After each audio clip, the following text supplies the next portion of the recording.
and welcome to another episode of the MetaManiacs Show. This is the podcast for and by trading card game maniacs. I am your host, Dan, and I am joined today by, we got Mike Piper. Hey, everyone. We have Dillan Straube. Hello, ladies and gentlemen. Thank you for joining. And we have Jordan Syverson. Welcome, everyone. This is episode 10, and as you probably saw already, this episode is about Magic the Gathering Arena. What? That's right. We're covering Magic the Gathering a little bit here on MetaManiacs here, and if people missed it, I did post a box opening of the latest set a couple weeks ago. Don't worry, it's not taking over the channel or anything. Sellout 2020. I hope people don't view it that way, but what we all decided to do a few weeks ago was we just kind of all downloaded the game and played it for about a month, and just thought we'd do a little podcast talking about our thoughts on it. Couple reasons for doing this. I'm just going to set this up a little bit before we start hearing everybody's opinions on things. First of all, it's Magic the Gathering, and here's a fact. If you play trading card games and you haven't played Magic the Gathering, you're missing just a little bit of the history, of TCGs. So I felt it was important just to make sure everybody's had some recent experience playing Magic the Gathering here. And I think it's an interesting thing for all our TCG player listeners to go out and maybe try out. Arena is completely free. So you can absolutely just download it and start playing. There are, of course, in-app purchases like any digital card game. For people who are unaware, we sometimes talk about apps like Untap, Octagon, and Tabletop Simulator that allow you to play trading card games of all kinds with each other. But in those sorts of situations, you and your opponent have to know the rules. You might have to download stuff from an external source to get the game to work properly, to get card images, all that stuff. Arena is more like games like Hearthstone, Eternal, Legends of Runeterra, where it is a completely digital version of Magic the Gathering, where the rules are completely within the game. It controls it for you. And it only has whatever cards they've put into the game. So they released it with, and this is going to mean a little bit more to people who are somewhat familiar with Magic, but they released it with the set, the Ixalan sets. And it's since then has had every new set come into it actually about a day before the set even physically releases. And they're slowly adding in older sets as they go. They just did Amonkhet Remastered, and Kaladesh Remastered is slated for later this year or early next year or something. So they're slowly sort of expanding the card base. And Magic Arena lets you jump in and just learn how Magic works and play it for free. You can purchase packs if you want to boost your collection. They have a lot of free packs you can get at the start as well. And by playing it, you can just kind of get some experience with what we like to think of as the grandfather of all TCGs, really. So with all that said, I think that's given a lot of background description for everyone. And so we have some interesting perspectives today that we're going to talk about. Myself, I'm a longtime Magic player. I played competitively for a very, very long time. And it's just been kind of jumping back into it, even though I've kind of sort of paid attention to Magic a little bit throughout the years for me. But we have Mike, who, correct me if I'm wrong, Mike, you've played no Magic before. Is that correct? That is incorrect. I have played Magic. Oh, okay. You have played some Magic before. All right. So I guess we didn't have anyone who played no Magic. No, Dillan was the one who had played no Magic. Dylan played no Magic. Yep. Great. Okay.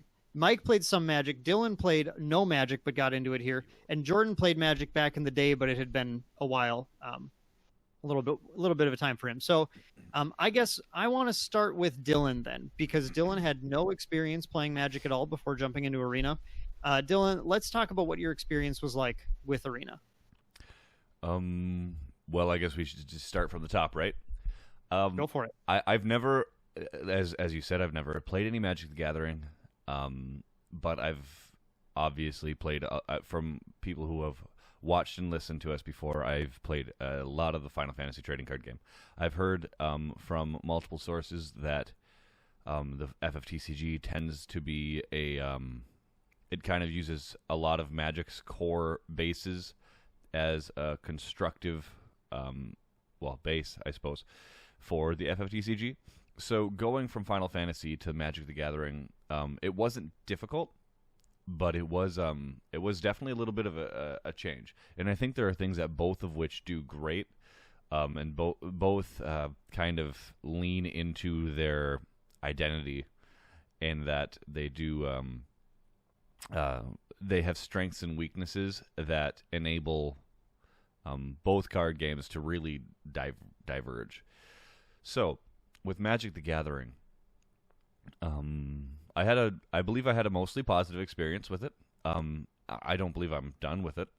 I went into it, and if people don't know me, I tend to do things by putting myself into them pretty hard.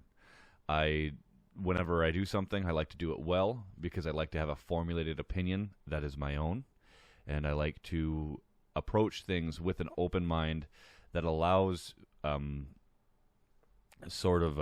the ability to be a strong individual with whatever I'm experiencing.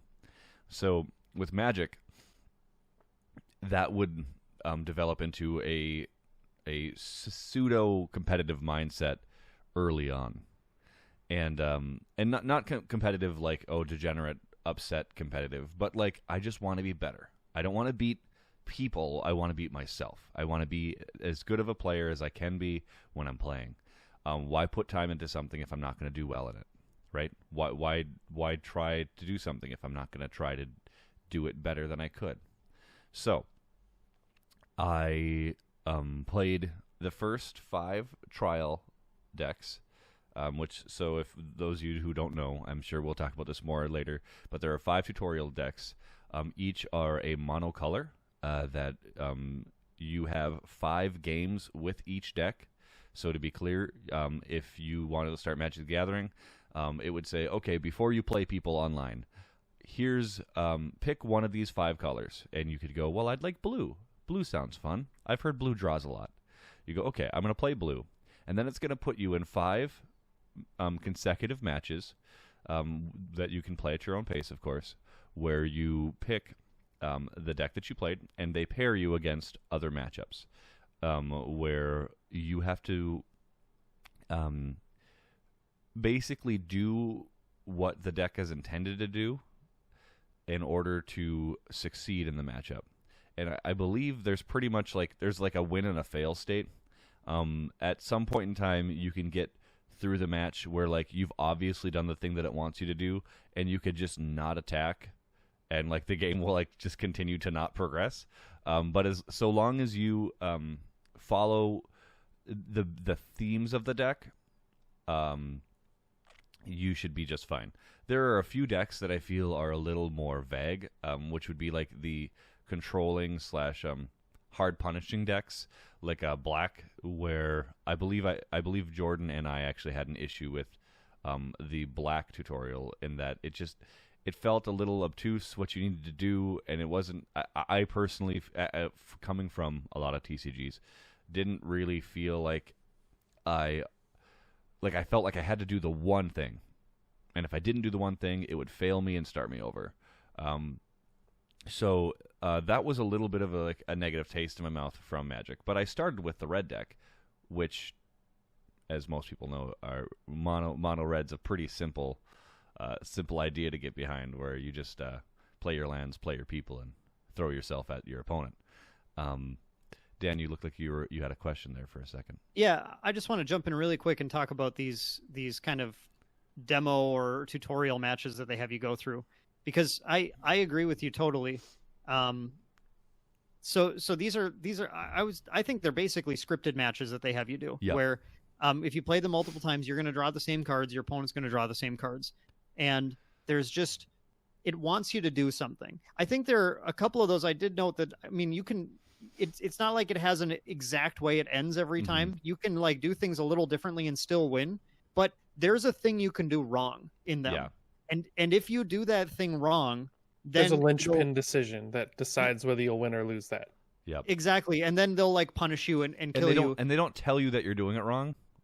You just end up losing. You to a screen that maybe if you did the wrong thing, will give you a hint as to what you're supposed to do, but it's pretty vague.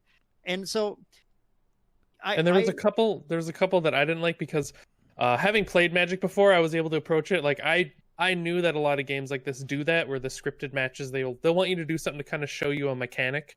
So I was playing into that, but there was a couple where I would make for a veteran player anyway, the correct decision at the time with the knowledge on board that you have. And then you'd make it, and that was the wrong decision. And it was like, for example, the black one, you have, I think it was murder, or it was some like removal card.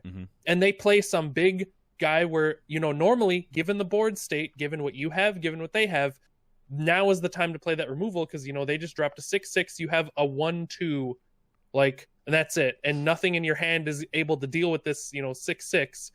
So you play it, and then they play something else even worse next turn, and then you draw the card you were supposed to have waited and used on the 6/6, and then use the removal on the thing they just played. And I was like, it was like a gotcha moment where, given the logical progression of how you'd normally play, you should have played that, and that would have been the correct thing to do. But because it was scripted, it was like after the fact, like after you gain more knowledge that you didn't know at the time when you had to make the decision, which it would go through. It could be, they could be trying to say, which is like, age old knowledge of hold your removal until you need it.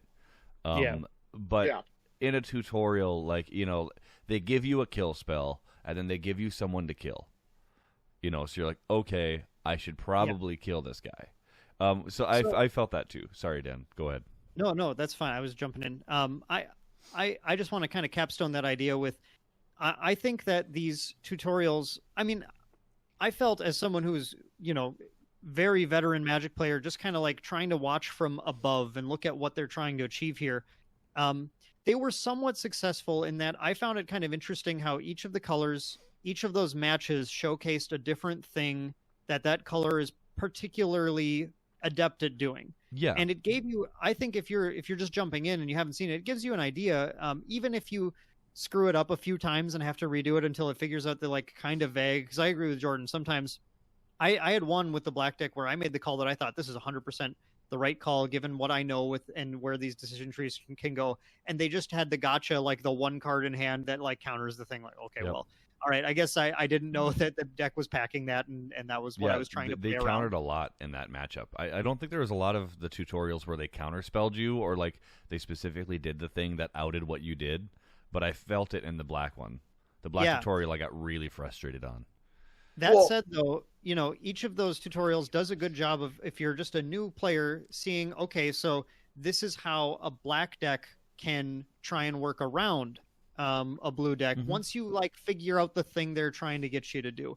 And even if it's not always going to be the right call, it at least opens sort of an avenue in your head of being like, all right, I kind of see how I can play this game differently. And at least I think it did a good job of showing you how the strategy can be kind of wide in Magic, and there's different options you can take. But I feel that would be more effective if they had said, here's this card you have. You can use it now to take care of the big thing that's threatening you, or you can hold it to do, you know what I mean? So like if they like highlighted the card when it entered your hand, and they're like, removal spells are important in a black deck, right? You need to pick and choose. Absolutely agree. I think the tutorial has room for improvement, and it's mostly on its signaling and how it just, what it tells you and what it doesn't tell you, because it really just makes you ram your head against something for a few times. Happen to get it right, or you figure it out. The weird sequence. And then each time you have to play it again, it's okay, I play my island, like whatever, and like go through the first few scripted turns. Spend like it's not a very minute interesting getting to back redo. to the thing that you did wrong, and hopefully get it right this time. Yeah. So that's not ideal, but I'm just saying I see what they're trying to achieve. Yeah, overall the tutorials were good. I think the one we're specifically referencing is the fourth black one, right? Is it the third or the fourth black one? I don't remember which one. It was one of the third or fourth, I think, where I screwed up also. So yeah. So if you're a new player looking at Arena, don't get too play the black one. I think from the story. Maybe start with the other colors. Get red some and grounding. blue. I particularly liked red, blue, and white from playing. And what about you, Mike? What was your favorite tutorial deck? So I really enjoyed like the white deck, and I enjoyed the blue deck because the blue deck did a lot of drawing. And I kind of liked how when you were doing the matches, like I'm okay with me like that I lost a few of them because I like those surprises. You don't want to just go in there and just be like, okay, I do this, I do this, I do this, and oh yeah, this is boring. So if I know my opponent, this is going to happen every time. I was okay when I was like, oh crap, I did the wrong play. Oh, so they can do that, and it's kind of like a learning experience. If all you're going to do is do those tutorials and you're just going to keep winning, it's like, well, this game's boring. So they do this, I do this. Who like, where's the I want to see that's the idea of the 5th round. I think that's the idea of that. Yeah. So in the 5th round, you're matched against another random player with your tutorial deck. Yes, and it's quite possible they'll just crush you. Absolutely, which I think is a weird choice. 3 out of 5 times they did.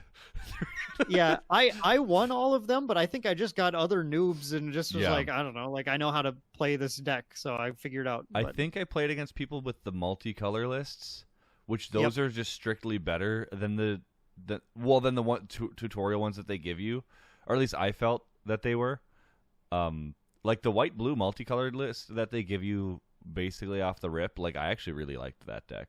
That was a lot of fun. There were some really good cards in there that like kind of helped it roll in your favor, which is I think kind of the point of white blue is to just accrue so much to where like white blue is a classic control combination. Yeah, just you're going for the late game, and then you just have all the resources they have none. That's exactly why I like white blue. Yeah, I dominated all 5 of my tutorial player versus player matches. Jordan's never lost a match in his life. With an asterisk, because 3 of them my opponent left turn 1. Oh, so I had to play real games. No, I know. They were against multicolor. I did have to win 2 of them. But 3 of them they left right after the loading screen started. I played a land, and they're like, I'm done. Whoa, can't beat that. This man's on fire. The animation of the app, I like how it was very well,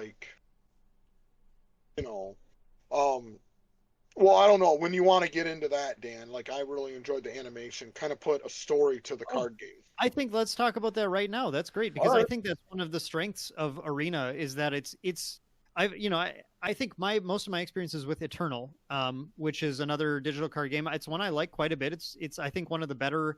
It's basically a direct clone of Magic. It's one of the better ones, but it does not have this kind of like animation and high production values for sure. The production values are great. Every time you play a Planeswalker, it like talks to you and stuff, and they have like voice actors coming in and doing all this stuff. And cool. When you have the cool alt art cards that you play, that plays like the creature pops out of the card and like flies around the battlefield. It does the thing that you watched Yu-Gi-Oh for when you were a kid, and you're like, it would be so cool if my cards would actually throw out a Dark Magician and he would actually fight a Blue Eyes White Dragon. Like that's exactly my point. Yeah, that was my feeling. When you play, like when you look at the top 3, top 4, top 5 games, right? Like you look at Pokemon, right? When you play Pokemon cards, we've all seen the anime, right?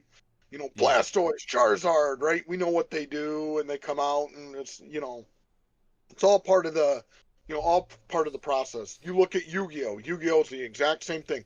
You watch the TV show, you see the monsters, and you see like Final Fantasy. We've all played the Final Fantasy games, Dragon Ball Super, all these games. Magic really didn't have that, and it was really cool that when I played Arena, like it put a story to the cards now. Like a lot of these cards, like you're seeing the animations, you're seeing like the different people you're fighting, and now if I was to pick up Magic, I'd be like, oh yeah, it kind of puts the animation to the cards. It makes it a lot more intuitive, and I think that's where Magic Arena really hits home. I'm so glad you brought that up, Mike, because I think this is something that I've heard from other people as well, that the thing about Magic is I think it just, for some reason, something about it breaks down to just a pure like numbers spreadsheet a lot easier than a lot of other card games do. Do you guys feel that way too, Dylan and Jordan? Sorry, what do you mean? How so? Magic, I think, is easy to just play as a purely mechanical game and not really give a rip about the flavor. Yep.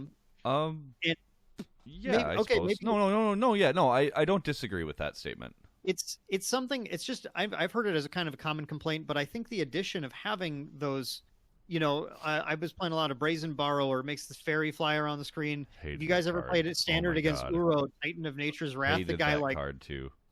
scary every time it came out, just like hovering over the board and stuff. And I don't think it's too obtrusive. I think it could be too obtrusive, but like they tend to be snappy enough where it just kind of does the thing and then goes away. But it just makes it feel that's on your mythic rare cards typically too, and it just makes those feel impactful and big and fun. There's like full art alternate arts of cards that when you hover over them, they're actually like they have like a 3D effect to them. Yeah. Which is really clean. A lot of these are slight issues that I have with like the current monetization structure of like all online games, where like the cool, pretty stuff is exclusive to people who spend a lot of money. Not that you can't get them, but I want all of my mountains to be the cool, pretty mountain, and I want all of and everyone does, so they spend a lot of money to get that. That's coming down to the marketing aspect of it. Yeah. In order for, and the thing that I asked myself, like the standard that I was going to have for Magic Arena, is as a new player, well, sort of, because I've played Magic before.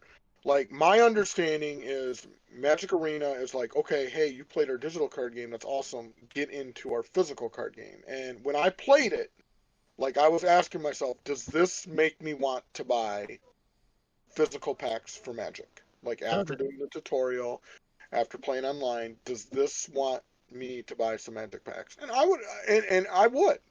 Like, I would. I mean, definitely, it was super simple to learn, the cards, like, each color had its own strategy. Like, I like that. Like, you would go through it. In the end, did it make me want to pick up? Yeah, sure, I'll pick up some Magic packs or a Magic starter, and I could play with some of my friends. In the end, did it do its job? Yes. So, yeah. I don't know if that's its job. Dylan, I think that's an interesting point, and I think both sides are valid on this, because I agree. What they want is they want people to. They make more money on the physical cards. Well, I don't even know. I don't actually, think so. Do they make? Because I disagree. I would 100% disagree. I would say they I'd say 100% make more money on. Yeah, because they're roughly like the price per pack in Arena is only like 50 cents or $1, I think, less than the real physical pack, and they don't have to produce cards. It's about half as much to buy product on Arena. You can buy 40. Yeah, if you just go to buy straight packs, you can get. It's about like $1 a pack. But you end up. It's important to note that you gain nothing. Yes. You actually get, so like I'm not trying to like say like this isn't me trying to be rude, or I enjoyed the game. I did. I had an overall positive experience with Magic the Gathering. We can continue talking about that soon. But digital, like anything digital that is sold purely digital, you are leasing. It is in the games, like it's just if you look and you read it up, you don't own any of it. And yes. and legally they have to lease it to you, because if the server shut down, you can't sue them for loss of property. So yes. This is why I purchase physical games as often as I can, unless it's on my PC, because that's just been the digital culture for forever. But they aren't selling you anything. They are borrowing you a key to the full art lands that you have. They are borrowing you a key to your Magic the Gathering collection that is like in their library of cards, no pun intended. Right. So I would think, Mike, actually, they are very happy if you feel like you want to buy physical cards, but they want you to play this game as soon as you start it up. So like the good production values, the strong like initial story base idea that's really cool, where you're just a summoner and you're found and somebody helps you and you fight your way out of like the clutches of the dragon dude. I can't remember his name. Nicola Bolas. Nicola Bolas, the dragon dude. Nicolas Cage. So like that's a cool theme. I actually wish that had continued, but it really ends up just kind of going the pseudo League of Legends route. Except I think League of Legends does a little better, where like the thematics of like you are these people and you're fighting these other people, and it's like part of a everlasting like conflict to figure out, like, I think political strategy and stuff like that from League of Legends. But I would have like really liked if that flavor had continued, actually, if they were like, as I ranked up, because as people don't know, I became a Platinum 1. I didn't become Mythic. I didn't have enough time. I think I would have gotten Mythic in my first round of season competitive of Magic if I had a little more time on my hands.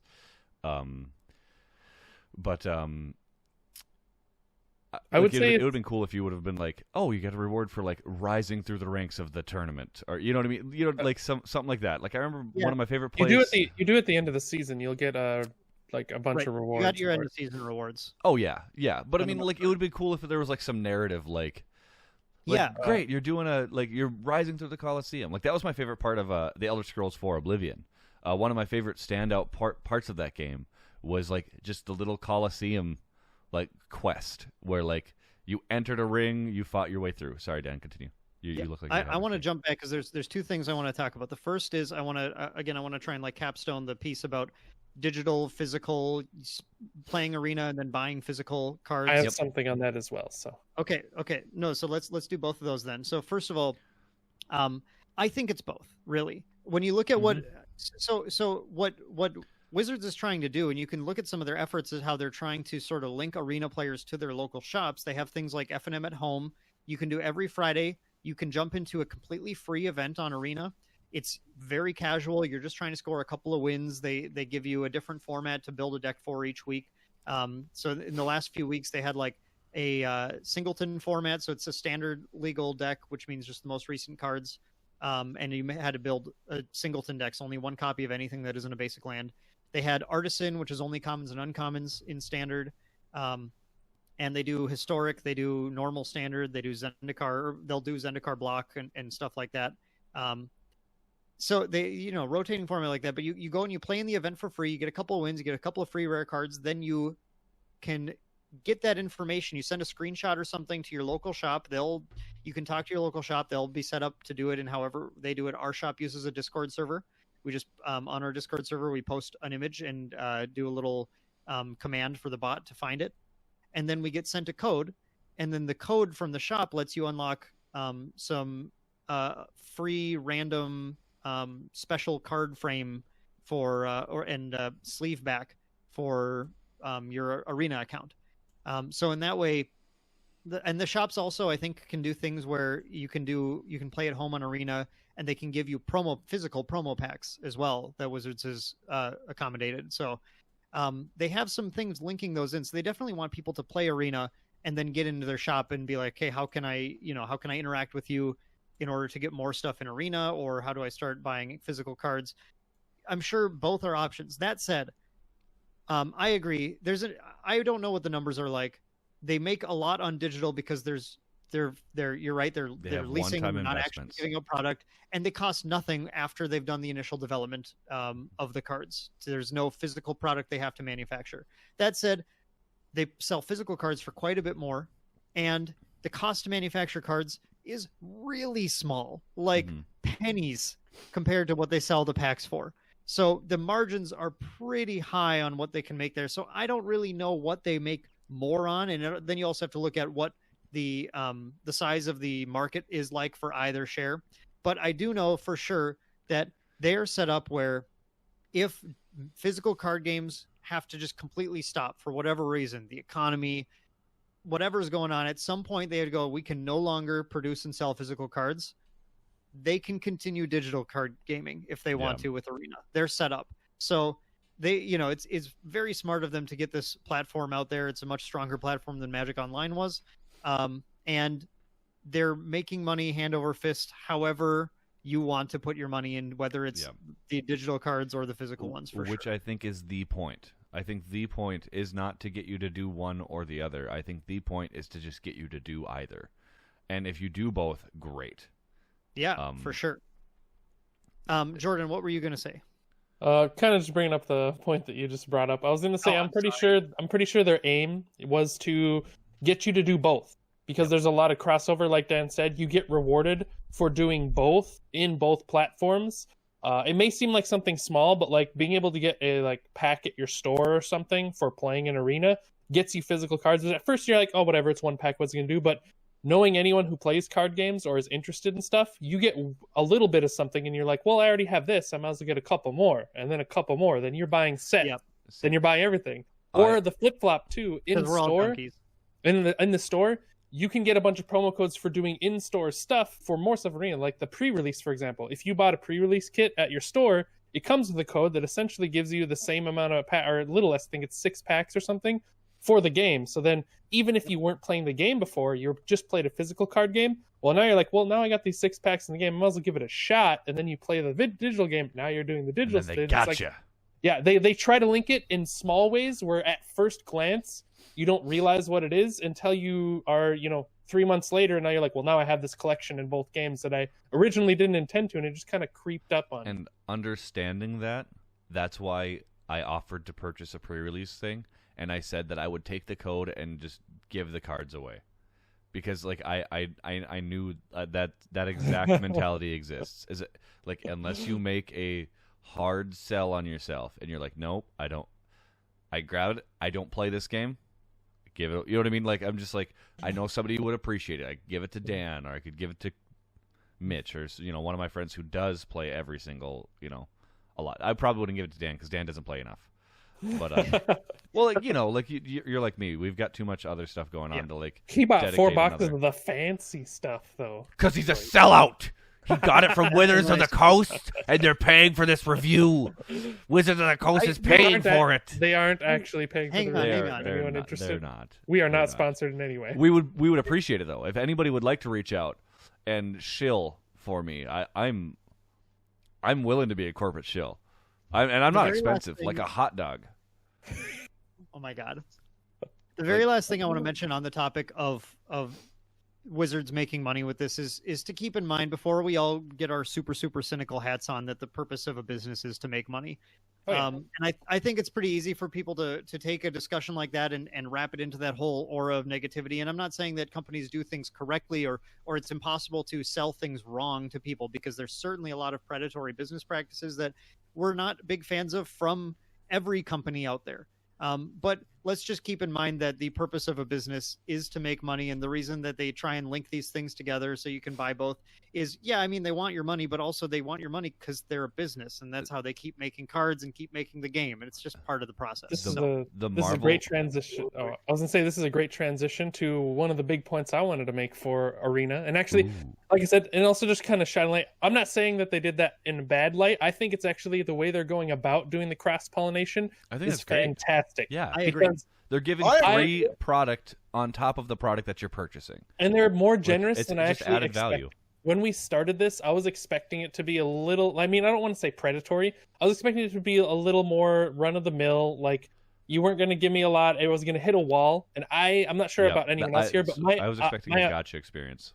My objective with this whole experience is, I knew a couple of people were going to maybe drop some money. I wanted to go purely spending not a single cent to see how far it takes me in both like the competitive and like all the modes, and see how much I could really do. And I was surprised. Obviously we used some free promos, but those promos are for anyone. Like, there's a website, I think Dan linked us, where which like just has all the codes. The initial free investment, sure. Yeah, and like I would count that as free because I didn't have to pay for that, and it was easy to find. I think Dan just sent me the link, and when I tried to re-find it myself, I literally just Googled like Magic Arena promo codes. It was the first link on the top with a page with all of them. So but I was very surprised at how generous the game is, and continued to be. By just playing, I've gotten...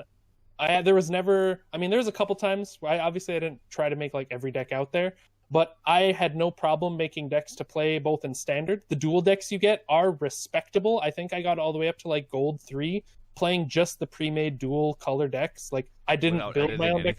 Wow. Yeah, without changing at anything. I got all the way up to like mid-gold range, and I was like, this is very well done. And along the way, of course, I was getting all these rewards, and I was opening, a couple packs a day just off the daily wins, and I was like, dude, the game is just throwing cards. And I love the wild card feature. Being able to open cards and packs that aren't a specific rarity card. Like, instead of getting a common or a rare, you just get this like thing that said like mythic rare wild card, and you get to use those wild cards to get any card of that rarity you wanted. So if you're trying to build a specific and they're deck, pretty generous in the common and uncommon range. Yeah. The common and uncommon, you get a lot of common and uncommon wild cards. When I did finally build a custom deck, with the stuff that I had built up just from playing for we've been playing for pretty much a full month now, but at the time I think it was 3 weeks in, I had more than enough wild cards stocked up with the packs that the game was giving me for free that I was able to build my first constructed deck with Off of just no wild cards? extra. Yeah, just wild cards. And I still have like a handful of them left. Like I think I have 5 mythic rares and like 10 rares left, and like I had no problem building I'm a a good deck builder, so I built too That's many why decks. That's why I think the vision is when you play that game electronically and you're getting all these cards, now it's like, oh wow, I really love this deck. I'm playing this deck online doing really good. I'm going to buy these cards physically, or I'm going to buy the packs to get them physically. That's why I think they complement each other. Yeah. I think I want to be clear. I don't think you're wrong, Mike. Yeah. I think you're right. I think you're right, but I think that they're happy that you're just spending money in general. Yeah. But yeah, go ahead, Jordan. I totally agree with you. I think the wildcard system, I think it's the necessary evil that it has to have, but it's great. And like an evil, I don't mean evil, but I mean like they said, okay, Dillan's buying all these cards. He spent $50 on a couple boxes, right? Or on a box. He wants to build a deck to bring to a tournament this Saturday or this Friday Night Magic. What does Dillan do if he doesn't have the cards? Jordan, Dan, do I have anything of value that you can have so that I can have the things that I need to build my deck? Well, you can't do that in an online structure. The wild cards 100% remedy that. And to be clear, it's a great system. It really is. It's just turn your ticket in for anything. It's a golden ticket to get whatever mythic you need or whatever rare you need. It is a great system. And it's probably not even one of the best use. systems of it. You can literally build a deck, and then it'll just notify you when you're going to finish your deck. Be like, hey, these 5 cards you don't own. Do you want to use a wild card? You have this many wild cards yet? And then you say yes, and it's like, cool, they're redeemed, done.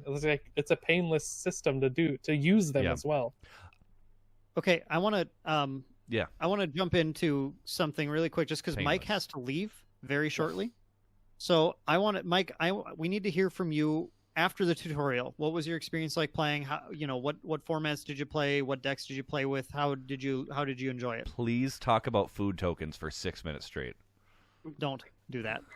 No, I really got into, so after the tutorial, like I really enjoyed the tutorial, like with I had the white deck, which I'm assuming everyone had the same deck, just the whole healing aspect, and then just playing some of the other decks. Like I really enjoy like the walkthrough. Like for each color, it was like, okay, this color does this. These are the strengths of this color, and then you did the matches, and you're like, oh wow, okay, so I like this color, or while you were doing one of the color starter deck tutorials, you're like, you know what? Hey, I don't like the style of this color. Like, and this is just, again, this is coming from me playing a bunch of other TCG card games. So like, I could tell right away just playing. I was like, no, I'm not gonna like this style. We'll go ahead. We'll play with white. We'll play with blue.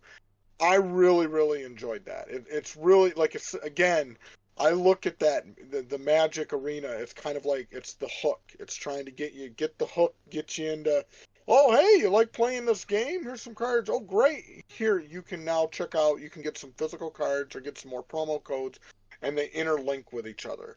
But, like, again, I asked myself when I played this game, like, my thought process going in was like, okay, does this make me want to play more Magic? Like, that's going to be the success of the app. Does this make me want to keep playing? Does this make me want to go to my local store? Does this make me want to go get, like you guys were saying, get more of the promo codes? Actually buy some Magic packs? Maybe even build my deck that I'm having such a huge success online with? Absolutely. And again, it put a story to it. Now, like, I'm getting these cards, like, oh yeah, I remember seeing that online and seeing the Magic spells and stuff like that. Magic never had that. Pokemon, Yu-Gi-Oh, all the other games, they did. They come off an anime, you could watch the anime show, you could That's a good point. The anime with the cards. You couldn't do that with Magic. Magic, it was just kind of like, oh, it's just some random guy drawn on cardboard and he's casting a spell. Like, again, we all use our imaginations, but now with me playing Magic Arena and seeing that and seeing the voice actors and the animation and, when I cast a spell, it does, like, that was cool. And now, does that make me want to play the Magic card game more? Absolutely. All right, Mike, after your tutorial, did you get a chance to play any other formats or anything, or did you mostly just have time to get, you've been a busy guy lately, I know, so. Yeah. Oh, yeah. Um, No, I got to play just the starter deck is what I did, like okay. the different color decks. So, no, I did not get a chance to play all that. I will be. Yeah, I've been a Okay. pretty busy guy lately with the Dragon Ball Super stuff, but yeah, I will be playing those starter decks, and yeah, I will say it did its job. Like, I do want to buy some Magic cards. Well, here's the other thing I forgot to mention at the start too. For anyone who's been on the fence about Magic Arena, because when it first released, it was only a Windows client, and then they added a Mac client recently. But my big thing was it wasn't on mobile. I liked playing Eternal on mobile. I'd like to, I'd go work out or something. I'd be able to play some card games while I'm doing cardio or something, or just wherever. Arena is finally coming to mobile. They think later this year, maybe, which is the year's coming to a close here soon. But it should, it's close here. This year or early 2021, they should have a mobile client ready to go. And that was the big thing for me when I heard that it was coming to mobile. Then I was like, okay, I think I can like commit to this as my digital card game now, because if I'm going to play a digital card game, what's that? Who wants to sit at their desktop more? Well, like... yeah, exactly. I do it all day for work, so I don't necessarily want to do that.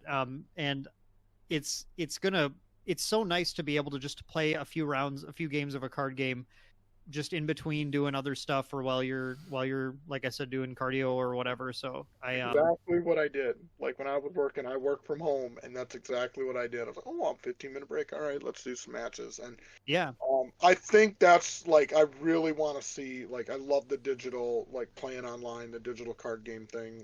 And I think Arena does it right, and I think it's a great example for what other card games could do as well.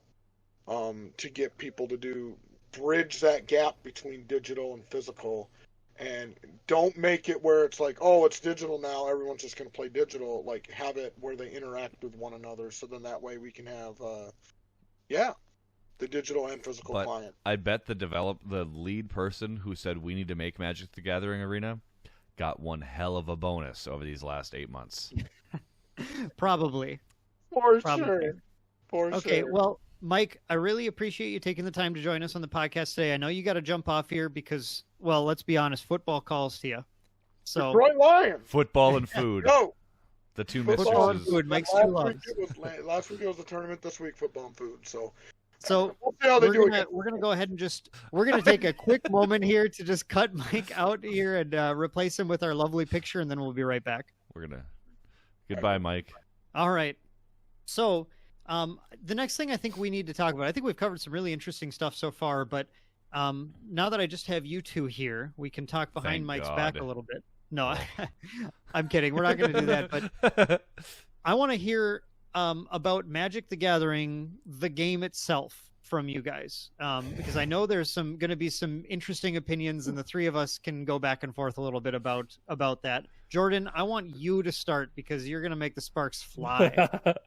All right. So, my background with Magic, I played, I don't even remember how long ago it was, in my early to mid-teens, I guess. It was when Armageddon and like right after the Urza set came out. Yeah, Apocalypse Block or whatever is when I first started in Magic. Yeah. And I went off and on. Being as young as I was, I didn't have really the funds to do it. So I had a couple starter decks, played with my friends. I did the classic thing where my cousin taught me how to play, and I just trusted him. And nice. We literally weren't even playing the game of Magic for the first like month. And I had bought like 2 starter decks. Didn't think to read the rules because I looked at the rule book and was like, Cody told me how to play. I don't need this. And then I went to the local shop and started to play with someone randomly. And they're like, what the hell are you doing? Like, so that's when I first learned. And back in the day, played off and on. Fast forward to when I quit, which I don't even remember the block that I quit. I played Theros a little bit when I came to Fargo. That was after a couple sets worth of break. And then I kind of just quit for good. That's also about the time that I picked up Dragon Ball Z. That's part of the determining factor of why I stopped. I was also just falling out of love with it. But that brings me to today. I don't think we'll do an overview first of my final thought is I don't think it convinced me to keep playing Magic. It was fun to return to it, I guess, just to see the new mechanics. But overall, the core mechanics of Magic that I didn't like are still in the game. As I said, I love Arena. The production value, like all the stuff that's Arena exclusive, I think was fantastic. I like that you can click on the little like battlefield and there's little animations for everything while you're waiting for your turn. But the core system of Magic, again, isn't bad. It's just I've fallen out of love with it after playing it for, X years. It's just I don't bother with it. And having played other games that have remedied those core mechanic problems that I don't like, it's really hard to come back to it and play it because, for example, some of the mechanics I'm talking about is the land curve or just lands in general. It works in this game, but being a game of chance, sometimes you do stuff like your starting hand's great, you got like 2 or 3 lands and then some spells you can see, and then the first, 3 to 7 turns, you just happen to draw a land after land after land after land after land, and then you'll lose the game after using, your 4 cards. And it bothers me that a player, regardless of skill, I'm not saying I'm some grandmaster pro, but I'm pretty competent in card games. And having played a handful of games in Magic where either I wouldn't draw any lands after my initial hand, or I would draw just lands and then lose because of it, because the opponent, is dropping a creature every turn, doing this counter spelling, burning all my creatures, and then I'm like, what do I draw this turn? Another land that doesn't help me at all, and then I lose the game because of it. Just feels really, really bad. And having played games like DBZ, which sometimes, you get a bad hand and you lose, but it isn't completely like off the draw. Like generally you'll draw something that gives you something to do. Or for example, UFS and Digimon, the 2 games that I've been playing mainly, have remedied that completely. The resource systems in those games are built in such a way where you can still do most things even when you draw poorly. It still gives you ways to play around the poor draws, rather than Magic where sometimes it just happens. And it doesn't happen a lot, but it happens often enough to just put a bad taste in it. Yeah. I mean, I knew basically everything you were going to say here. So Yeah. I have prepared. Now, I want to say you're not wrong.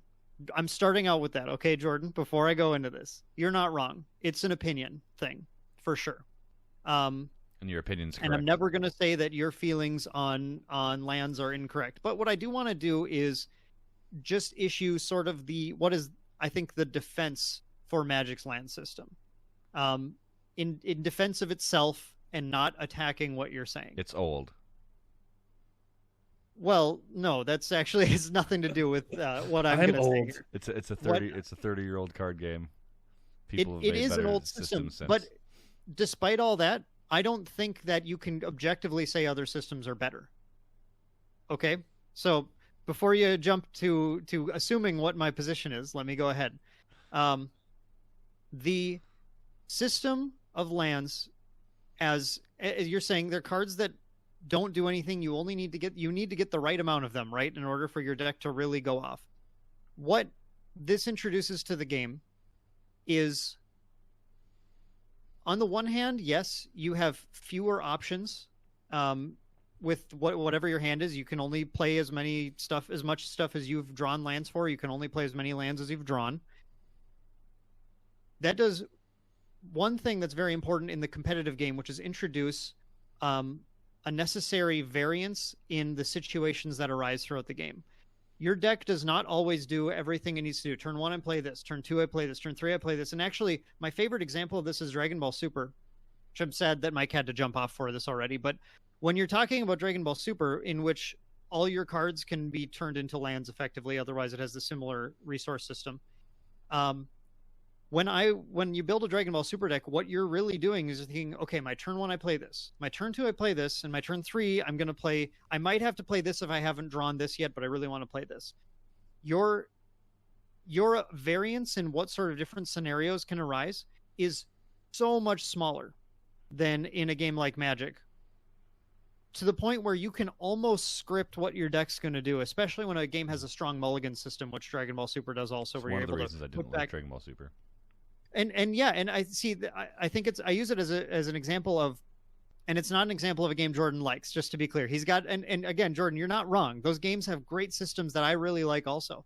But what it does is when a game really breaks down like that to being so in control, then the games can play so similarly game after game. I actually have trouble sitting down and playing a bunch of games of Dragon Ball Super in a row because I just like it's kind of the same thing every time, and it's not entirely the same thing. And if Mike listens to this, he'll come back and be like, "Dan, you're wrong." Like that's fine. I got that feeling too from it though. Also, trying to prove a point by being a little bit hyperbolic about it, right? To preface, it probably doesn't matter, but I was referring to Pansy /scores. No, yeah, I think we both understood that. Yep. Okay, just wanted to make sure. Talking about Super though, because I wasn't sure if you used it Super just as a piece because it's a good example, or if you thought that's what I was referring to as far as the game. It's as a good example, and it's a game I do like. I like Super, and just like I think you can appreciate Magic even though you don't want to personally play it, right? Oh yeah, I still think Magic is a fine game. It's just not right for me because I have a lot of friends who love Magic, and I got them into Magic, and Magic again isn't a terrible game. It's just in certain ways it does show its age, but it's not bad because like I said, the times that those happen aren't a lot. It's just it happens enough to turn me off of the person. Right. And the other thing that happens when you have these, so you don't know. You're playing Magic. You drew a 3-land opener. You drew no lands the first few turns. You're in your third turn. You don't have a 4th land in hand, but you have a 4-drop you want to play. Now what you have to do is start thinking, okay, I cannot guarantee I'm playing this drop on turn 4. How do I now adjust my decision tree to find the path that will make the most sense in the event that I get a 4th land drop versus that makes the most sense in the event that I don't get a 4th land drop? That's my just kind of really quick example of where having these uncertainties in what you're going to get can create interesting space for your head to kind of occupy and strategize through as you're playing the game. On the negative side, yeah, you can get screwed. That sucks. Absolutely.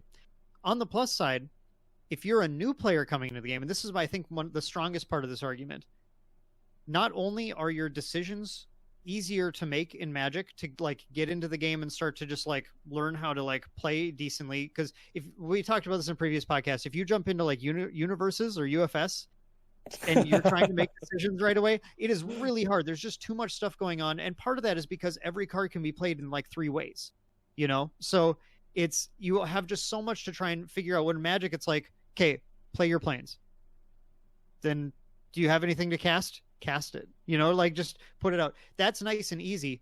And for a new player then who's getting into the game and learning, it makes it a little easier than for them to get into things and just kind of get to the flow of it. But then also it affects in Magic, the land screw, mana screw, color screw, whatever issue affects both players equally, right? With quotes. Yep. On average, you're gonna have some games where that happens. Your opponent's gonna have some games that happens. It might be the same game as you. It might be a different game. It might be when they're playing someone else in the tournament. But it can happen to anybody. It's sort of the great equalizer in the game. And bad luck can happen to either player in every card game. Just to be clear.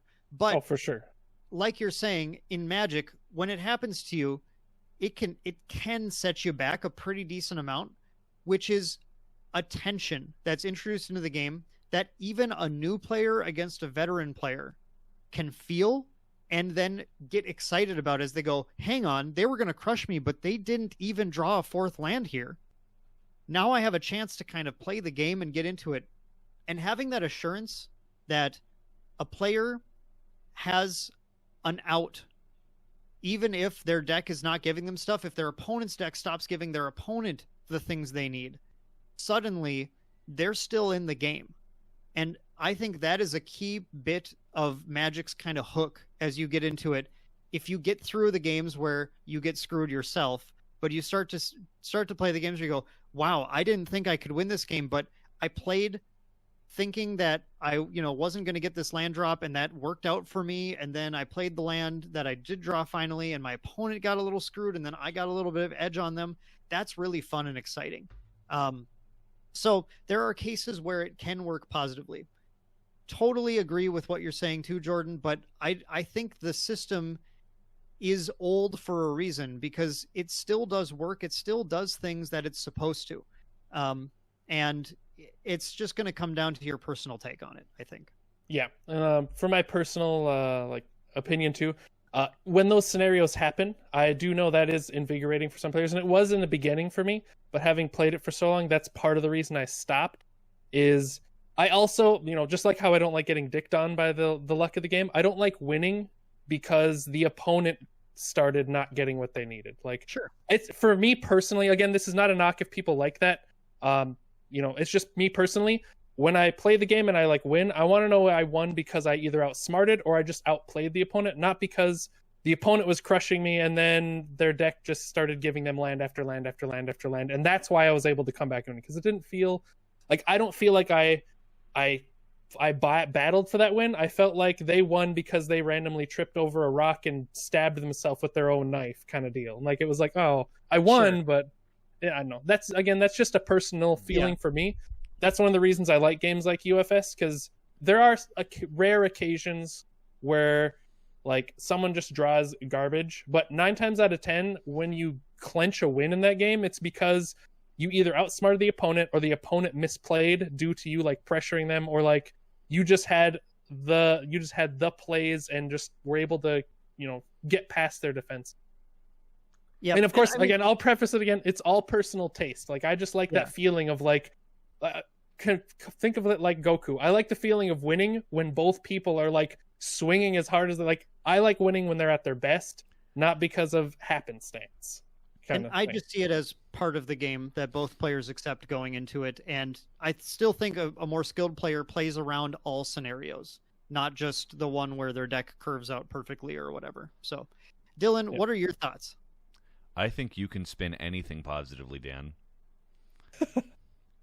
I fully, to be clear, I fully believe everything I said. I don't think you attempted to spin it positively. I don't think that's what your intentions were. I think that you can definitely have a positive play experience from what a lot of people would consider a negative play experience. Non-games. Okay, let's talk about that for a second. I don't like playing anything that turns into a non-game. Now, whether that is 6v6 Call of Duty, where a couple people on your team are going super negative and feeding your enemies Harriers and like crazy kill streaks, right? To where like you can't get back up because somebody's throwing. That's a non-game. Shoutouts to the Call of Duty card game. Shout out to the CODCCG. Why isn't it? They don't have the attention span for it. I play it. They don't have the attention span for it. So, Magic the Gathering. If you don't have lands, you cannot play the game. Correct? Yep. That basically true. I mean, correct or not? Always mulligan until you have at least 2. Yes. So you mulligan. My only caveat is decks that are designed to operate without them, which do exist. Okay, but cool. I didn't know that. Very, very small niche for of competitive. 99% of all game experiences and play experiences, if you don't have lands, you cannot do what you want to do or what the deck was designed to do. Now, some might say, well, if I have 2 lands and I don't draw my 3rd or my 4th, I can't play my 3rd or my tier 3 power creature or my tier 4 power creature. And that leads me to think other things. But a lot of card games are very much about pacing. And if your opponent gets ahead of you in efficiency and pacing, it can be a really hard to come back from that. And I felt that in Magic more than a lot of the games that I played. And I play Final Fantasy TCG, which is very much about getting ahead of your opponent in a curve. And once you're a good turn or 2 ahead of efficiency, it gets really hard for your opponent. You start steamrolling. Magic can be like that. And I think a big problem I have with it was there were non-games. There were games where my opponent was beating me. Like you said, you were spinning it positively, and then they drew land, and land, and land, and land, and land. And I was like, okay, I'm just going to play a creature, and a creature, and a creature, and I'm just going to all attack. and a creature, and I'm going to all attack, and I'm going to kill the one thing you played, and then I'll attack. Now, the thing about the Magic the Gathering system that I find to be an older play design is I think that is a symptom of it. And if we didn't think that was a symptom of it, there wouldn't be as many card games, digital and otherwise, that are created that specifically have mechanics that circumvent that issue. Now, Dragon Ball Super has that. The Final Fantasy TCG has that. Hearthstone has that. Elder Scrolls Legends has that. So like there's all of these games all have like a way to like Digimon has that. Universes has that. So like and now if there were card games that were peeling that specific mechanic and keeping it the same way, like Eternal. Sure, like Eternal. Sorry, I've never played Eternal. Yep. So that's I'm not trying to be the guy that's like measuring examples, but can you list any other examples that copy Magic's, not copy, but kind of lifts like the thing? Force of Will. The exact land mechanic for Magic. Yeah, a similar land mechanic. Yeah. Force of Will. Force of Will, Is they it like they one did a their own turn deck. and you can't They have like their own deck for drawing them. Okay, so that's choose, just I think, my point was that I'm sure there are examples, right? But I believe a lot of people take a lot of the combat mechanics from Magic. People take a lot of how cards interact with each other from Magic, a lot of timings from Magic. All those things are lifted without a lot of asterisks or a lot of changes specifically. And I think the land mechanic is changed often enough because enough people went from playing Magic the Gathering to designing other card games. And they said, what were issues that we had? You know, what were the negative play experiences that we felt? Some of them you felt were positive. You felt that those play experiences could be turned into a positive light because you feel like it's a struggle against the game. Now, I'm playing the game to play against Jordan, to play against Dan, to play against the person across from me. I'm not playing Magic the Gathering to play against my opponent getting land screwed or me getting land screwed. I'm playing it because, like Jordan said, I want to beat my opponent when they're at their strongest. And now that doesn't mean their deck needs to pop off every single time. That's not what that means. It means I don't want non-games in my play experience. And this system can lead to some non-games. That's very true. But of course, Magic does things to circumvent it. Obviously, drawing is incredibly important, and it becomes so much more important when you're only drawing one card a turn, and that card either is or isn't a resource. And so sometimes you need those resources early. So, you know, you're going to want to have 3 or 4 lands generally, you know, to start kind of curving out and such. And I don't have enough play experience to state like certainties, right?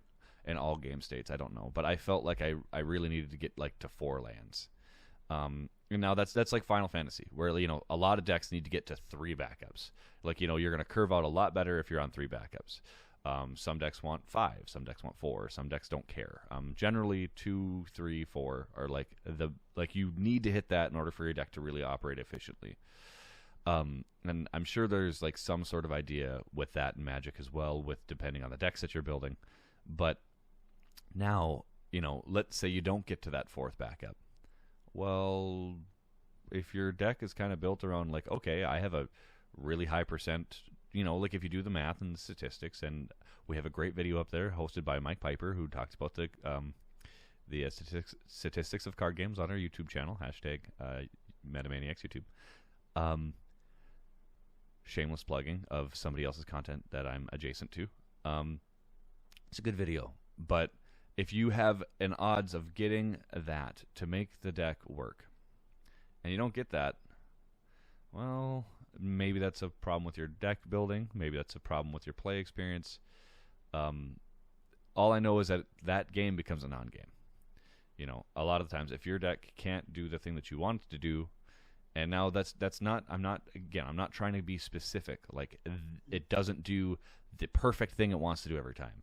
I mean, if you can't play cards in a card game,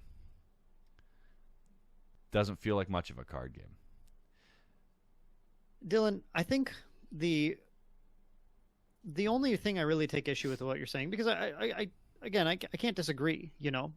I definitely have had non-games. You can disagree. Well, I'm totally fine with you disagreeing. That's great. So then let me disagree, but on just a very particular point. Okay.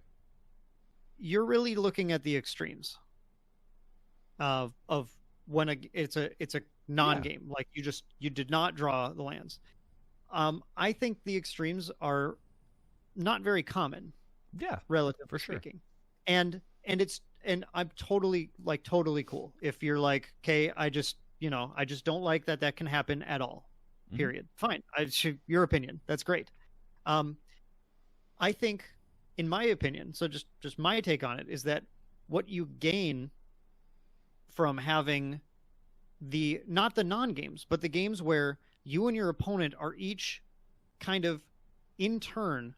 Ooh, I didn't get the land I needed this turn, but I did get the land I needed next turn. Neither of you steamrolling, but the game has become, every turn is sort of a new exciting development of, I just need to, I'm going to push in right now and hope he doesn't draw that extra land. He didn't. I got lucky. That's great. But I didn't draw my land now. And you're just trying to like figure out like what the right play is. There's so much interesting game there that I feel like personally it sort of makes up for the times when the few games I've had on Arena, even over the past month, where it's just been like, wow, I just didn't draw any land. And instead, I've also had games where I've been playing a little bit of blue-black rogues in standard, because apparently who isn't right now? That's a very common deck to fight in Arena in the at least in like the goldish ranks. Uro decks, man. Well, Uro's banned now, so you don't see that. But oh, is he? They banned him? Yeah, he got banned earlier this week. Oh, thank God. Yep. Yeah, well, I agree. But wait, which one was that? That was the 4-color guy? The gain 3 life. It was so stupid. Draw a card. We're not going to get into the bannings and stuff today. I just wanted to bring up that I've had games with that rogues deck where that had him properly. I'm gonna let Dan finish, and then please. I've had games with this rogues deck where I've been stuck on 2 or 3 land, and I have been on pace with my opponent as they get to 4, 5, whatever, because I'm just trying to strategically control what they're doing. And you build your deck to do a certain thing. Mm-hmm. Absolutely. But your deck also needs to be able to react to what your opponent's doing. If my deck can't go off if it doesn't get a 4th land, that's not different than my deck getting all the lands but not being able to go off because I can't keep a creature on the board. It's not really particularly different, and there are minute differences, but your deck really needs to be designed to be robust in either case, and it won't always. Sometimes it'll just fall apart. I'm not saying that it doesn't do that. In light of the issue, your deck should still be able to do something. Yes, and I'll say if it isn't, it's either 1, not a good deck, or 2, a deck that's designed on the coin flip. Okay. Meaning you're just you're going to take it to your tournament and you're just going to hope I'm going to just get heads every single time, and I'm not going to just end up missing. And the thing is, in a tournament setting, we play best 2 out of 3 in Magic. And there's plenty of reasons for that, but one of it is because that in itself helps mitigate that like really bad extreme levels of randomness happening, where you can take a coin flip match and be like, well, I'm not hoping I just win a coin flip every round. I'm hoping I can get 2 out of 3 on my coin flips. And you can get there with that. Absolutely. And if that's the deck you want to build, but like that's fine. That does work. Red deck wins, decks win for a reason. But decks can be built a little more robustly if you want to. You can add extra lands, you can add card draw, you can add tutoring, you can play a rampish deck, you can, there's ways to control. They put in ways to control that in the game. Play green. Play 4-color right now. But yeah. But yeah, I mean, I guess I don't want to leave it at the discussion of the extremes, because there are the middle grounds that are really fun and exciting, even in like limited, where it's actually probably the most fun and limited for me, of just like trying to get to that 5th, 6th, 7th mana to drop the haymaker, hoping you ran through your opponent's removal already, hoping they didn't draw. Like I had the games where like I put down the haymaker and they had nothing in hand. They draw the 1 card that exiles it. Like, are you kidding me right now? That's not different than just like missing land drops. Instead they just hit the exact thing they needed. and that's part of the excitement and tension of the game, in my view. Yeah, I just think not being able to play cards doesn't feel good, and it doesn't. And when I said your deck is able to perform despite that issue was the key word, not perform. Sure. Yep, and I think they're all perfectly valid points to take, but I think we would have been remiss to not like go into this discussion, because anyone who's I didn't even hear what you said there. I'm sorry. You said they're all valid he was points. throwing mega shade. I think they're not. I think you're wrong. I was just teasing. Okay. He's attacking you, Dan. Get him. I'm attacking. Okay. Yeah, the guy who's played Magic the Gathering for a month thinks the guy who's played it for years is wrong. So that's fair. You can have that opinion. But I think our listeners would have been missing out if we didn't go into this discussion, because if you're looking at trying Magic out, you have to know that it has this old classic mana system, land system that is part of the game. And you're right, Dylan. A lot of games have gone different routes for different reasons, and I still think there's pros and cons to those routes as well. Like we said with Dragon Ball Super becoming is just an example of a game where it can become so linear, sort of, in what happens. Yeah, I when don't think they do it right. Too open. But it's a game that I like for different reasons as well. It does a lot of things right that are great too. So every game's got pros and cons. Yeah, and for the players that may be thinking about trying, don't let at least my words like demonize the game for you. To put it into like a numbers or percentage, I'd say maybe 5% if you count the opponent getting like bad and me winning. Games. It's maybe 10% tops that games go like this, one way or the other. So it's not like a large portion. It's just like I said, for me personally, it just happens too often for me. And since I already play so many card games, sorry. Wait, one sec. Well, no. Again, for me, that's more like 5% of it happening to you. I bumped it to 10% because 5% for your opponent. Yeah, losing because of that. So some people are fine with that too. Like I know some friends are like, "Hey, dude, free win's a free win." Like they love when that happens to the opponent.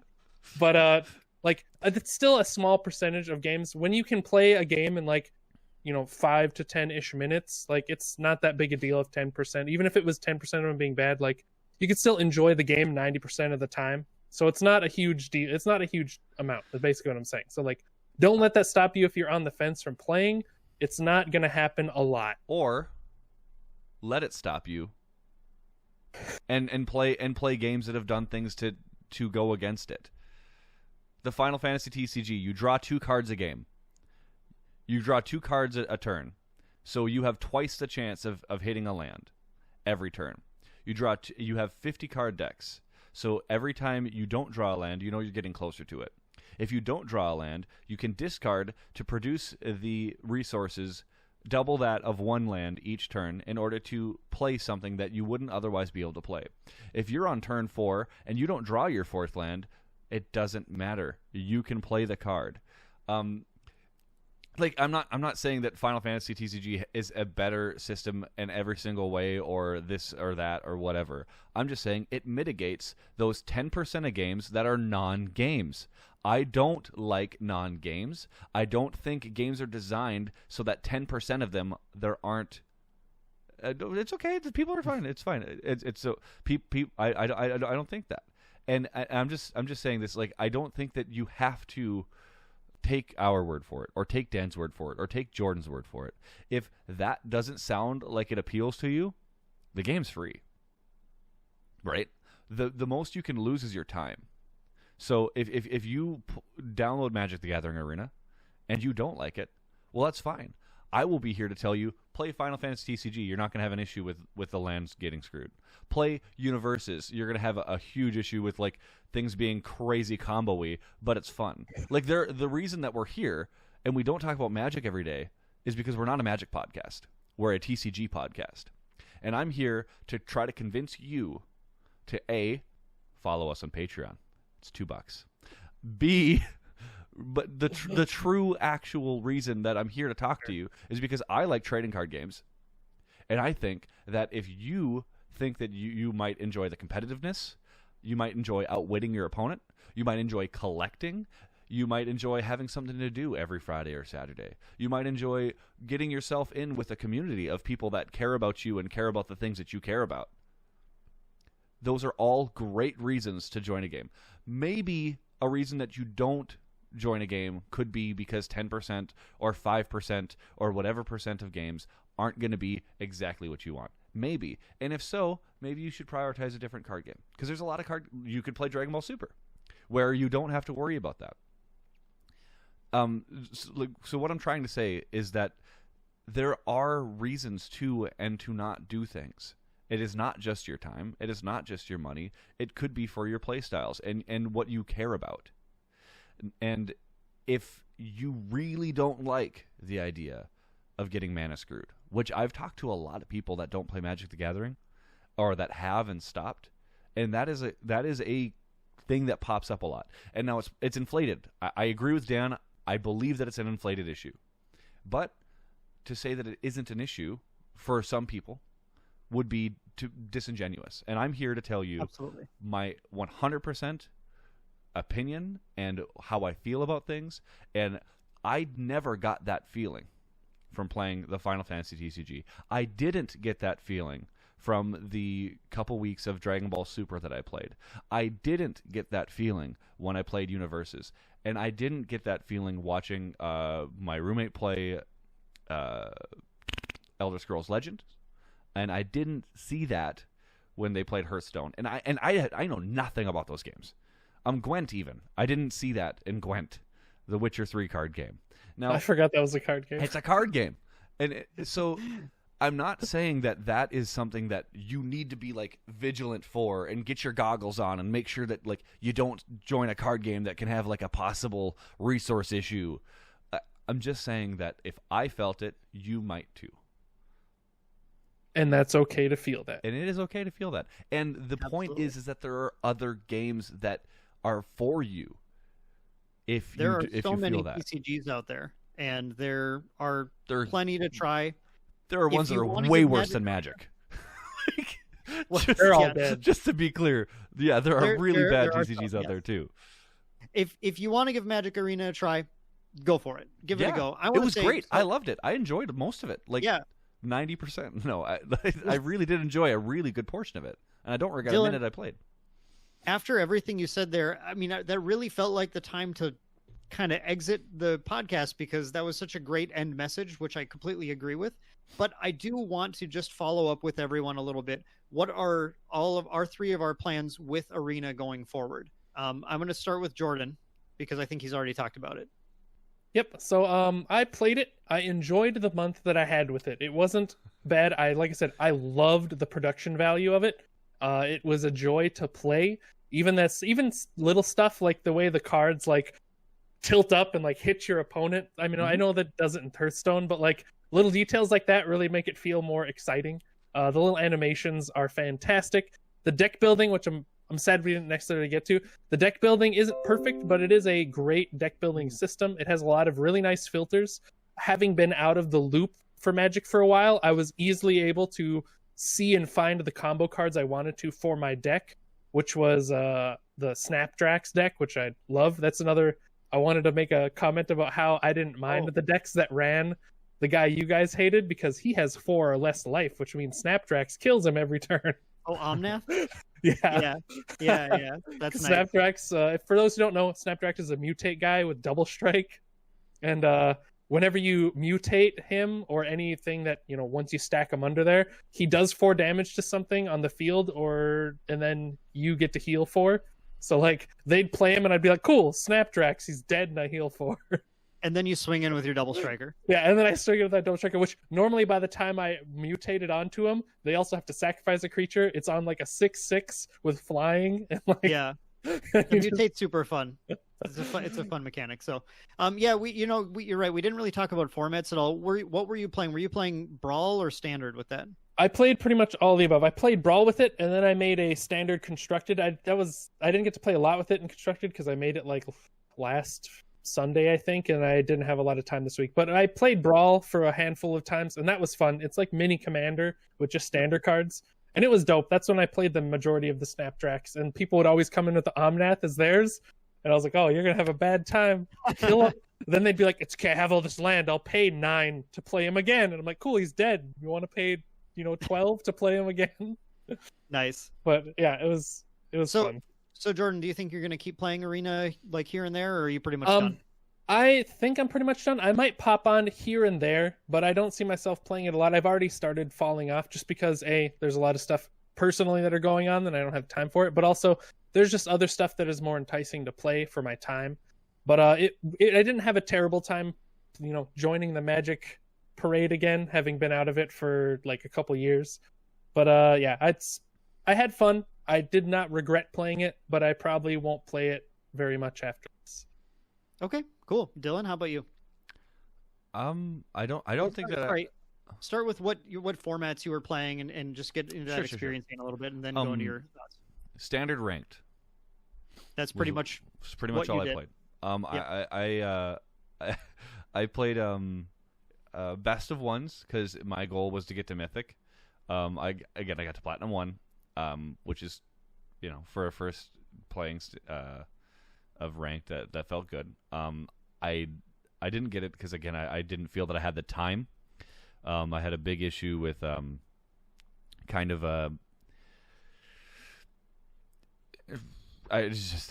taking full-time class and schooling and You're a working, busy guy. and I'm so tired. That's But I found time to play it. Not because it was a struggle or whatever, and even rather in light of it, because I enjoyed it enough. And I did like it a lot. I played a lot of standard. I built 3 decks. I built a green splash black deck. It was almost all green, and I had color fixing to play the Planeswalker that's green black, Garruk, the Unleashed, I believe. Yep. Where he could and he was as soon as I played him, I won the game. So I played 2 of him. And I played a mono red deck wins deck, where I just got in there, and that was the majority of my standard play, because I believe my win rate with red deck wins must have been like 70. It was Sure. really high. And as a lot of people know, that's when you play best of ones, your opponent can't really react Tech to again. what you did. Yep. So I played red deck wins, and that was fun. That was good. I had the experience where Jordan said people quit basically after like turn 2 a lot, and that those wins after a minute felt good, and it was a good way. If anybody's looking to rank up in Magic Arena and get to as high of a rank as they can, I would recommend in a lot of formats. I'm not sure if this format, but red deck wins is a good way to go about it.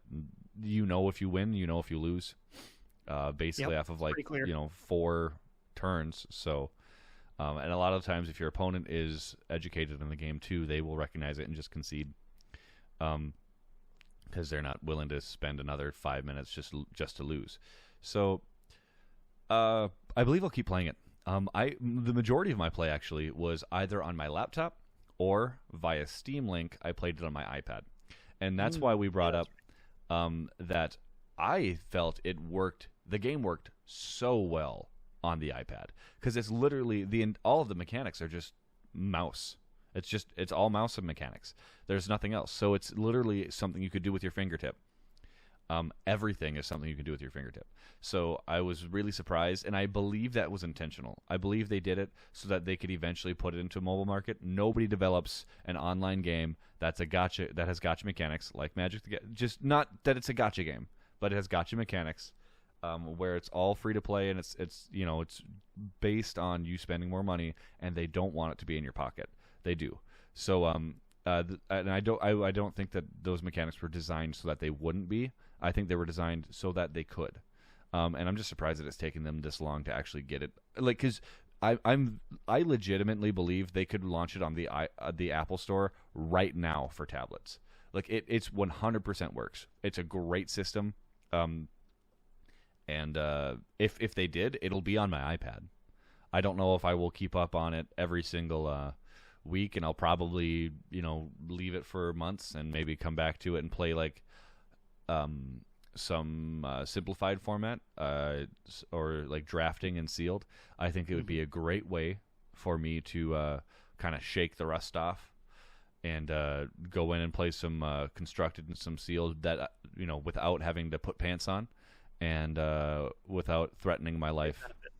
So with airborne illnesses. So Right. I think that I think Magic the Gathering Arena has a place in my library of trading card games. But I don't think it has a place in my daily. And so, but again, I did I'm very appreciative of the insight it's given me, in that people can talk about cards and I know what they're talking about. That's cool. And I don't have to say, well, I've never played Magic the Gathering. Like it's like that. Oh, I've never done this. Straightens tie. I'm not that hipster that's like hasn't ever done anything. So after getting some play, I did notice that I tried to play some of the new format and I didn't like it. I'm glad that they banned Uro. It was a card that was taking over the meta. There was like 3 decks that it was just the main component of, and it was an unfair card advantage card. Whether if your deck could answer it, awesome, but your deck probably couldn't answer other things that other metas could do. It was obviously too good, and apparently it was too good because they banned him. Yeah. So yeah, I remember talking to somebody about that. I talked to our friends, the Danzels, and they said they didn't play Standard because there was too much of that. And then they also said they weren't playing Historic because it was just more of the same. Like Uro was prevalent in Standard and Historic because that's how strong he was. So I think with a large card pool, it's important to balance things. That's why people have rotation and stuff. But yeah, I'll probably play a little here and there. Well, I said my piece before. I think it's really cool that Strava, you have sort of the middle of the road approach. So Jordan's not going to play anymore. You're probably going to be a little in and out, still playing it some. And I'm definitely going to be playing more Magic after this. I am not going to speak to their current development system because they've been banning a lot of cards lately than they didn't used to have to do. This isn't the time to talk about that stuff, but despite that, the core game of Magic I really enjoy. With Zendikar Rising, it's a set that I really appreciated. It hit my nostalgia for back when I played more competitively with the original Zendikar. Same here. Yeah, it got me excited. It's definitely cool. I like a lot of the new mechanics they have in there. And I played a ton of draft Zendikar Rising, sealed Zendikar Rising. I'm a big fan of sealed in general. I just like the random pool and like hope I get really good stuff. And I've had some like crazy pools and I've had some like pretty rough pools, but it's all just part of the fun. I did a little bit playing the. What's that? I like sealed a lot too because I like playing the suboptimal like decks and just like stitching it together and being like, yeah, that's fun. I played a little Ikoria Limited. That was pretty fun to try out too, but now it's gone for a while. It's all Zendikar all the time, baby, I guess. And after Zendikar Rising hit, then I started playing Standard. Like I said, I started with Blue Black Rogues, and I actually just today finished up a totally like off the wall red, white, blue party deck. I call it Party in the USA, which is I think a fantastic name. And I was actually stomping some guys with that too. It's when you get the whole party together, if your opponent is not punishing you, is like trying to get rid of the party members from the board, when you put that 4th member down, they like kind of just lose the game on the spot. It's from everything that's set up that way. So it's and then I had games where like it just plays like a red deck wins sometimes if I just draw those things, like, okay, play some red dudes and play Embercleave and kill you. So the 7 dwarves were a fun dumb card that I saw that was really yeah, where you can have 7 of them in your deck. Yeah, and they get +1/+1 for each other one. So they're initially a 2/2, and then everyone after that costs 2, and they all become 3/3s, and then they all become 2 4/4s, and 4 5/5s, and 6 6. Yeah, It's like a funny little like dumb card. I was like, oh, that's fun. Like, and it specifically says you can have more than 4 of it in the list. You can have 7 in your deck. Yeah. Thought that was so fun. Yeah, and Magic's just the thing that I remembered playing this is Magic is just full of fun things like that. There's a lot of fun, kind of like somewhat janky, but really just enjoyable to play decks. And one thing that I want to have, we're going to do a future podcast on this. The idea that some games are better suited towards casual play than others, which I personally think is 100% a thing. And Magic has always been a game that I think works really well for casual play. Whereas a game like Dragon Ball Super, I'm sorry, I keep picking on it. I wish Mike were here to slap me for doing this so much, but I like it.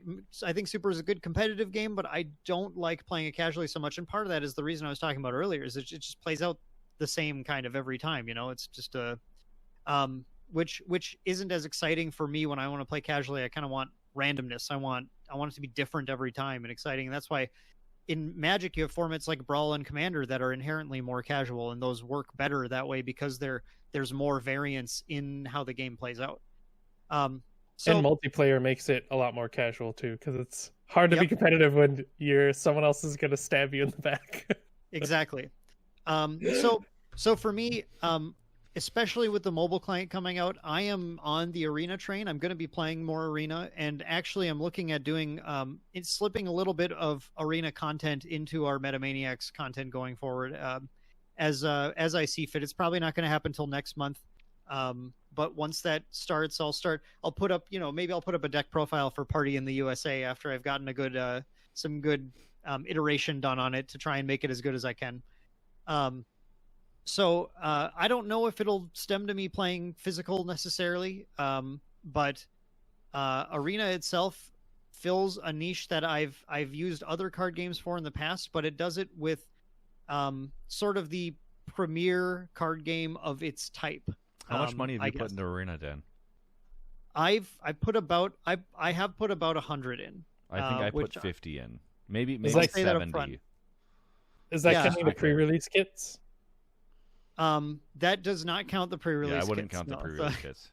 So that'd be another 30 or so. But I would maybe pick one up. I just didn't get one. I went to get one, but they were sold out. I would count it, because the question is, would you have purchased them had we not been playing Arena? Okay, that's fair. And I don't. Well, actually, I probably would have because I played it with a friend of mine. Oh, yeah, that's right. You were playing with it with we played Randy against each other. So yeah, I have put a bit in, but I put that in. Actually, I kind of waited to put it in until after I heard it was coming to mobile. When I heard that, I knew it was something I'd be able to stick with for a while. And that's when it felt like it was I thought, okay, I'm going to invest in this because I enjoy playing this. I am fine with supporting it. And it's something that I think I'm going to get a lot of use out of for a while once it comes to mobile, and I can play it without having to be seated at my computer. $50 worth. Oh yeah. I mean, and I think that's another thing that people don't always think about is that, like, if you're going to put 50, 60, 70 in some cases now on a game, you're going to get so much out of it, and then it's going to be done. It's not too different if you're going to, as long as you have that limit, and you have to be aware of not, if you're like addicted to gambling, opening packs, it's not necessarily a good idea to start putting actual money into a game like this, or even necessarily playing it. But if you're a TCG player, you're to some degree, I guess, already a junkie for that kind of stuff, so it's not going to be too. We're kind of preaching to the choir here, player, people spend $50 to play all sorts of board games that they only play once.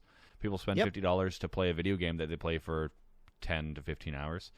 I think I got like 20 some hours out of the experience, not including the podcast, maybe 30. So like divide that, maybe I spent a couple bucks an hour for fun. Hey man, some people buy board games for $50 to $80 and they just chill on the shelf in shrink. Some people are named Jordan Syverson. Hey, well, I at least open mine, take inventory, play with the pieces, and then are sad that no one can play because COVID. This. I like this. Back where it went. back where it came from. But on that, guys, I think that's going to be it. So I really appreciate you guys sticking around. This was an extended podcast, but it was really exciting just to be able to talk about MTG Arena with you guys. I was really happy that you guys were interested in playing it and giving it a try for the podcast. So thanks so much for doing that. And I'm sure our listeners appreciate getting the insight as well. If they've made it this far, they must be interested in something. So yeah, our beautiful faces. That could be, or they're listening to the audio version. Speaking of which, if you haven't checked it out, we do We have audio-only versions of this if you're watching on YouTube, though you can get those on our website, metamaniacs.com. There's a nice most recent podcast button if you're on a desktop. Otherwise, it's not too hard to find the podcast if you're on the mobile version. You can subscribe to us on iTunes, on Spotify, on Google Podcasts, on everything. And if you do that, if you like this, go ahead and give us a rating, a positive rating, 5-star. Do they even do that anymore? I think they do. Swipe right on Tinder. I've been saying it because... Like What's us, that? please. Give us a like. Just give us all the stuff. We would really appreciate it. And of If course, you want. Or don't if you don't like it. And then let us or know what we can give improve us on. feedback. Yes, because Yes. that is the number one thing we always want to improve in everything we do, and we'd love to hear your feedback on how to improve our podcast or any of the things that we do, really. Mm-hmm. And otherwise, guys, let us know in the comments down below if you're on YouTube. Have you guys played MTG or MTG Arena? What are your thoughts? What did we get right? What did we get wrong? What did Dan Who get is wrong? correct? Who's correct in the big debate about lands? We definitely need to hear that. So Yeah, that's a great question, actually. otherwise, guys, thanks so much for listening. Thanks so much to our Patreon supporters for making stuff like this possible. Really do appreciate all your love and support, and we love you guys. And we will have some more bonus episodes coming for you later this month, but today was kind of a bonus episode for everybody since it went so very long. So thanks, guys, for sticking it out, and we'll catch you guys in the next episode of the MetaManiacs Show. See ya. See ya. Bye.